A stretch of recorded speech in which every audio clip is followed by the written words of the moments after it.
Welcome back to the Transfer Show, and we've got some breaking news for you. James, bring us up to date. Yeah, Arsenal forward Nwaneri is in France. He's about to have a medical with Marseille. Arsenal agreed a loan deal with him until the end of the season. We expect this move to be confirmed in the next 24 hours. Now, this is a straight loan move here. He's seen as a key part of Arsenal's future plans, but this is an opportunity for him to get more game time. He's got a contract at Arsenal up until 2030, so important to note it's a straight loan. He will return to Arsenal in the summer, where surely next season he'll hope to get even more opportunities. But it seems a really good opportunity for him to play for a Champions League club, a club that are flying right now under a world-class manager. And the Roberto de Zerbi. Thank you very much, James. So let's get more on the move. European football expert Andy Brassell joins us. Andy, right on cue as well. Nwaneri, is he going to get plenty of game time at Marseille? How do you see the fit and where might he play? We've seen him be versatile at Arsenal. Yeah, we have seen him be versatile at Arsenal, but clearly he's going to play in midfield if he's going to play for Marseille. That's where they're a little bit short at the moment. He's not playing on the right side of attack because you've already got someone cutting in on their left foot there, Mason Greenwood, who's having a fantastic season. His place is indisputable. But it's interesting. What De Zerbi has talked about throughout the season is what my team is really lacking is a number 10. So this is really interesting because I think we can look at the way that Marseille play and think, OK, we can see Nwaneri going into a sort of inside right position. I think it'll be a little bit higher than that. And seeing as De Zerbi has talked about having this sort of mysterious number 10 that he's going to build his team around, I think that is probably the thing that's got Arteta to intervene and say, you know what, I can see him working with De Zerbi and this will really be to the advantage of Arsenal going forward into the second half of 2026. Exciting to see how it develops even when he gets into the team. A word on De Zerbi. He didn't really comment yesterday when asked about reports linking him with Manchester United. How would you, as things stand, rate the job he's doing in Marseille? You know what? Marseille is such a sort of hotbed of overreaction, really. It's such a passionately followed club that it's really hard to get a handle on it. I mean, from the outside, he's doing a pretty good job. He got them back into the Champions League last season. It's been a little bit more complicated this season, partly because of the rise of Lens, who are top of the table at the moment, which is a remarkable story because they've got a fraction of the budget. And secondly, because they're in the Champions League and they've got this massive pressure, knowing that PSG have had a ridiculous schedule, knowing that they're carrying a load of injuries.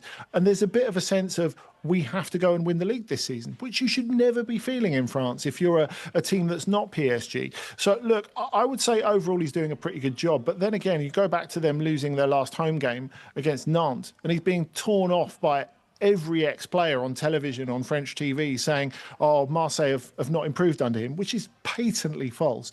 So, look, I think he's learnt to be, you know, we think of him as quite an explosive character. He's learnt to be a little bit calmer there because you need to be a little bit calmer to succeed in Marseille because it is always such high tension all of the time. But look, until he gets to that next level, until he wins trophies, do we know that he can take care of a top Premier League club? Although, obviously, Manchester United are trying to be a top Premier League team rather than actually being one at the moment, you could argue. Do you think, Andy, therefore, you mentioned the fact that he's calmed down a little bit since being in Marseille, that he would be ready to step in at a club like Manchester United? We've seen the likes of Ruben Amorim and Enzo Maresca be quite vocal when it comes to their thoughts on some of the recruitment policies and some of the things that have been going on above them, upstairs. But do you think he'd be ready for that type of challenge? Of course, his focus is on the game this evening, but maybe looking ahead to the summer. Well, look, James, you know De Zerbi as well as me. He's never going to be the kind of guy who bites his tongue totally. You know, he just can't be that. He can't change what he is. But I think he may have learned to take a step back a little bit, certainly in public, which I think is very important. And if you look at how it unravelled for Ruben Amorim at Manchester United, a huge part of it was his inability to step back from what he really thought and saying that in public. And I feel like De Zerbi has got a little bit better about that. I think if you look at him even in the last 3 months, he's stopped having a dig at referees. He's taken a deep breath when a decision's gone against his team. And I think that sort of thing is really vital and shows the sort of personal growth that we don't always associate with coaches. You know, we expect top coaches to have such a big ego that they have their plan and they stick to it. And they think, this is what's worked for me and I'm never going to change. But I think De Zerbi has understood that if he's really going to reach that next level, he does have to modify his approach a little bit. And,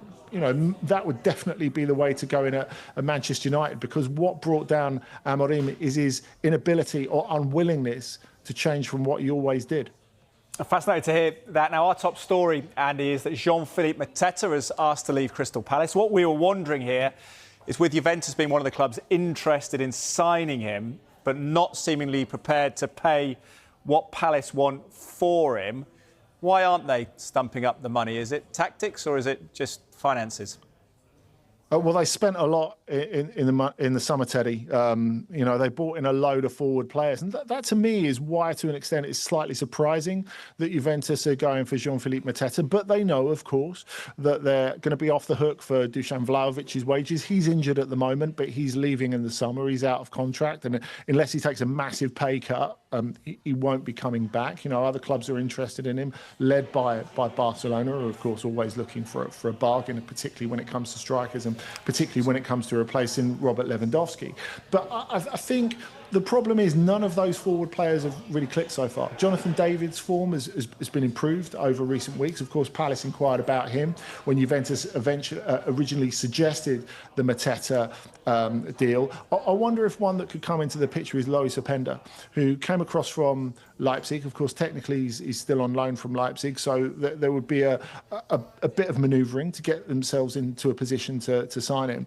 But if Palace could get someone of the quality of Openda, that would be a brilliant replacement, really, for Jean-Philippe Mateta, if indeed they have reached the point of no return. Because if it's a question of money, there are other clubs who could offer Palace more. I mean, we know from reports in Turkey that Fenerbahce are very, very interested. They're also interested in Omar Mamouche as well. They're really hell-bent.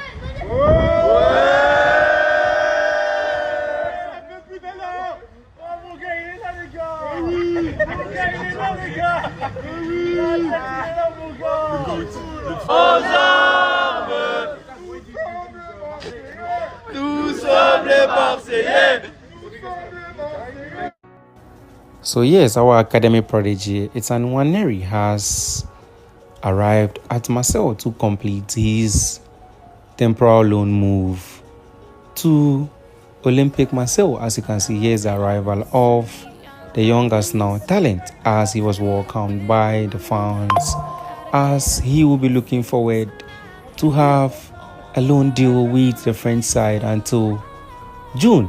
As you can see, he is super happy to be here, and hopefully we pray he deserves, or perhaps will be given the ample playing minutes here in Olympique Marseille. All the best of luck to Ethan. We hope to have him back fully fit and super ready for the English Premier League. All the best, Ethan.